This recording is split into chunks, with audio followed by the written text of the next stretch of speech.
Hello friends, स्वागत है आपका योर जी के लाइब्रेरी पर। UP triple S C PET 2022 का पेपर 15 और 16 अक्टूबर को होने वाला है। ठीक, करीब 37 लाख बच्चों ने इसके लिए अप्लाई किया है। पूरे भारत से जितने भी स्टेट्स हैं वहां से अप्लाई किया गया है, क्योंकि अदर स्टेट्स भी इसमें अलाउ थे फॉर्म भरने के लिए। ठीक, तो आपके पास 20 से 22 दिन मात्र रह गए हैं तैयारी के लिए। जिनकी तैयारी हो चुकी है उनको तो कोई टेंशन ही नहीं होनी चाहिए। लास्ट टाइम पे आप अपना रिवीजन कीजिए ज़्यादा से ज़्यादा। लेकिन जिन्होंने अभी भी कुछ नहीं पढ़ा है तो आपको डरने की जरूरत नहीं है। 20 दिन में आप इसका पूरी तैयारी आप इजीली कर सकते हैं। कैसे, आइए देखते हैं। इस वीडियो में मैंने पूरी स्ट्रेटेजी आपको बताई है। इजीली आप उसको फॉलो करके आप अपने एग्जाम में 80+ मार्क्स स्कोर कर सकते हैं। ठीक, तो देखिए, आपको पैटर्न अगर नहीं पता है तो उस पैटर्न की भी हम बात कर लेंगे। 100 मार्क्स का ये पेपर होने वाला है। डिफरेंट सेक्शन से ये क्वेश्चन आने, तो देख लेते हैं किसमें कितने क्वेश्चन आने हैं। जैसे 5 मार्क्स का आएगा, ये आपके मार्क्स लिखे हुए हैं। ठीक है, टोटल 100 मार्क्स का ये पेपर होने वाला है। देखिए, हिस्ट्री में अगर बात करेंगे तो हिस्ट्री में आपको पूरी हिस्ट्री पढ़कर नहीं जानी है। मेन पॉइंट पढ़कर जाना है। जैसे बौद्ध धर्म, जैन धर्म, मौर्य वंश, गुप्त और मुगल के क्वेश्चन आपको करके जाने। आपके पास कोई भी अगर प्रीवियस ईयर की बुक है पीईटी के लिए तो आप बस उससे पढ़कर जाइए। कुछ भी एक्स्ट्रा पढ़ने की आपको नीड नहीं है, उसी से सारा कुछ कवर हो जाएगा।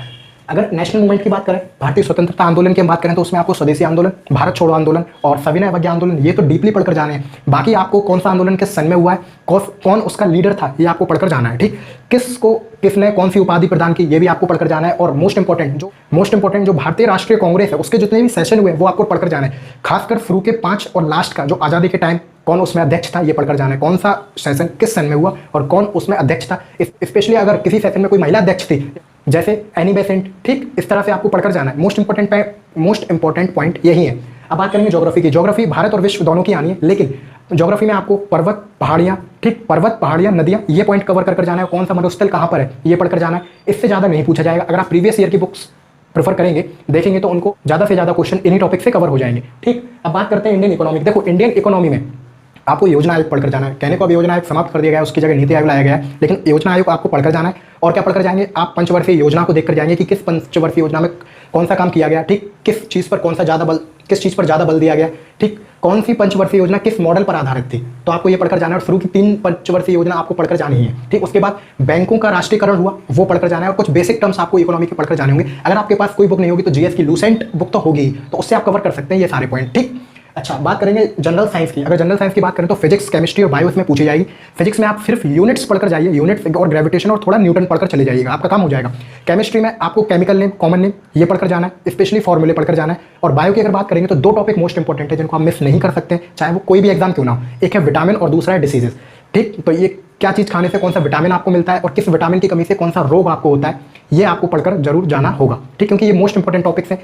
पीईटी ही नहीं, किसी भी एग्जाम पॉइंट ऑफ व्यू से देखेंगे ये 2 टॉपिक पूछे ही जाते हैं बायो के सेक्शन से। उसके अलावा आप ब्लड पढ़कर जाइए, ठीक है ना, तो ब्लड पढ़कर जाना है। इसके बाद मैथ। देखो, मैथ इसमें बहुत एलिमेंट्री यानी कि बेसिक लेवल की आनी है, क्लास 8th 10th तक की, ठीक है ना। उसमें भी आपको फ्रैक्शन आना चाहिए, ठीक, स्क्वायर रूट आना चाहिए, क्यूब रूट आना चाहिए, ये सारी चीज़ें। उसके बाद आपको परसेंटेज और एवरेज, इनके कॉन्सेप्ट, बेसिक कॉन्सेप्ट आपको पता होना चाहिए। इजीली आप इनको सॉल्व कर लेंगे, कोई बड़ी बात नहीं है। ठीक, क्योंकि काफ़ी सारे बच्चे होंगे जो एसएससी और बैंकिंग की भी तैयारी कर रहे होंगे। ऐसा तो है नहीं कि सिर्फ इसी के लिए आप पढ़ रहे थे ना, तो आप एसएससी की भी तैयारी कर रहे होंगे, रेलवे की भी तैयारी करते होंगे, तो आपके लिए बहुत कॉमन सी बात है कि ये चैप्टर्स आपको आते ही होंगे।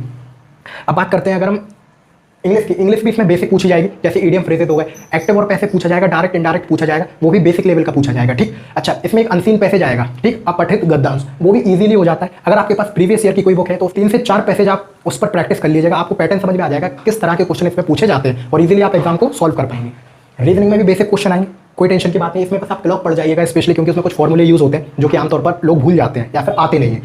बात करते हैं करंट अफेयर की। देखो, करंट अफेयर में आपको देश का पढ़कर जाना है, विदेश का पढ़कर जाना है, राष्ट्रीय और अंतर्राष्ट्रीय और यूपी का पढ़कर जाना है। ठीक, करंट अफेयर में भी मोस्ट इंपॉर्टेंट आपको राष्ट्रपति पढ़कर जाना है, हाल ही में जो देश के नियुक्त हुए हैं वो। ठीक, इंपॉर्टेंट अवार्ड्स पढ़कर जाने हैं, इंपॉर्टेंट योजनाएं पढ़कर जाने, खासकर यूपी में जितनी भी योजनाएं वो तो आपको पढ़कर जानी है। ठीक, तो करंट अफेयर आपका इन चीज़ों से कवर हो जाएगा। आपके पास कोई भी अगर मैगजीन है करंट अफेयर, आप जनवरी 2022 से लेके अगस्त तक का बिल्कुल पढ़कर जाएंगे। सितंबर का आप चाहें तो छोड़ सकते हैं, लेकिन अगस्त का बिल्कुल आप पढ़कर जाइए। ठीक है, आप कोई भी एक मैगजीन ले लीजिए। देखो, 1000 मैगजीन लेने से फायदा नहीं है। आप 10 मैगजीन ले लेंगे, उनको एक बार पढ़ेंगे, वो फायदा नहीं है। एक मैगजीन लो, उसको 10 बार पढ़ लो, वो ज़्यादा बेटर है। ठीक, इसके बाद बात करेंगे जनरल अवेयरनेस की। जनरल अवेयरनेस में आप देखेंगे 10 मार्क्स का क्वेश्चन आएंगे। ठीक, इसमें आपके 12 से 13 टॉपिक दिए गए हैं। ठीक, उसमें भी जो मोस्ट इंपॉर्टेंट टॉपिक है पहले उन पर नजर डालनी है आपको। कौन से? जैसे पर्यटन स्थल, पड़ोसी देश, इन पर आपको ध्यान देना है। और इंपॉर्टेंट डेज, राष्ट्रीय और अंतर्राष्ट्रीय, जैसे महिला दिवस कब होता है, शिक्षक दिवस कब होता है, अंतर्राष्ट्रीय शिक्षक दिवस कब होता है, ठीक है ना, प्रवासी दिवस कब होता है, युवा दिवस कब होता है, ये सारे आपको पता होने चाहिए। ठीक, दूसरा पॉइंट, आपको पड़ोसी देशों के बारे में पढ़कर जाना है। उसमें भी क्या पढ़कर जाएंगे? सबसे पहले कौन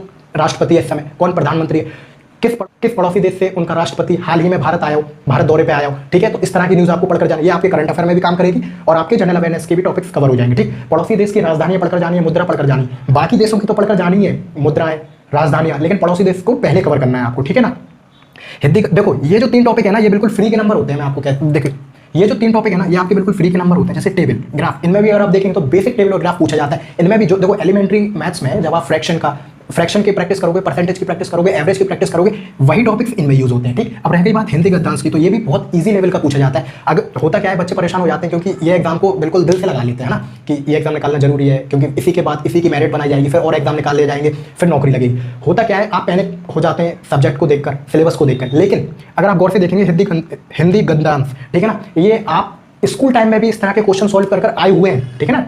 तो डरने की बिल्कुल जरूरत नहीं है, बहुत इजी लेवल का क्वेश्चन पूछा जाता है, आराम से आपके क्वेश्चन बन जाएंगे। एक पैराग्राफ दिया रहेगा, उसके 4 से 5 क्वेश्चन आपको दिए रहेंगे, इजीली हो जाता है, कोई टेंशन की बात नहीं। अगर आपके पास प्रीवियस ईयर की किताब है, अगर आपके पास प्रीवियस ईयर की किसी पब्लिकेशन की आपके पास बुक है, आपको अनसीन पैसेज के लिए, यानी कि अपठित गद्यांश के लिए अलग से मेहनत करने की बिल्कुल भी जरूरत नहीं है, टाइम देने की जरूरत नहीं है। आप अपनी बुक उठाइए और 4 से 5 पैसेज इंग्लिश के, हिंदी के पढ़ लीजिए, उसके क्वेश्चन सॉल्व कर लीजिए, आपको आइडिया लग जाएगा कि किस लेवल का पूछा जाता है और क्या पैटर्न रहता है। इसमें भी आपको ज़्यादा मेहनत नहीं करनी है, क्योंकि बेसिक मैथ्स आपको आती होगी, वही इनमें यूज होनी है, ठीक। हाँ, लेकिन एक चीज़ ध्यान रखिएगा, जैसे प्रीवियस मतलब 2021 का जो पीटी हुआ था, उसमें पॉइंट में ज़्यादा क्वेश्चन पूछे गए, मतलब कैलकुलेशन टफ थी, तो उस पर ही आपको ध्यान देना है। लेकिन अलग से कोई नया कॉन्सेप्ट नहीं था, तो आपको जैसे दशमलव, इसके सारे कॉन्सेप्ट पता होने चाहिए, फ्रैक्शन के सारे कॉन्सेप्ट आपको पता होने चाहिए, ठीक है ना। तो बस, तो ये पूरे टॉपिक्स मैंने डिस्कस किए हैं। अगर आप इन टॉपिक्स पर सबसे पहले आप अपनी पकड़ बनाकर जाएंगे, तो आप अपने एग्जाम में 80 से 85 इजीली स्कोर कर पाएंगे।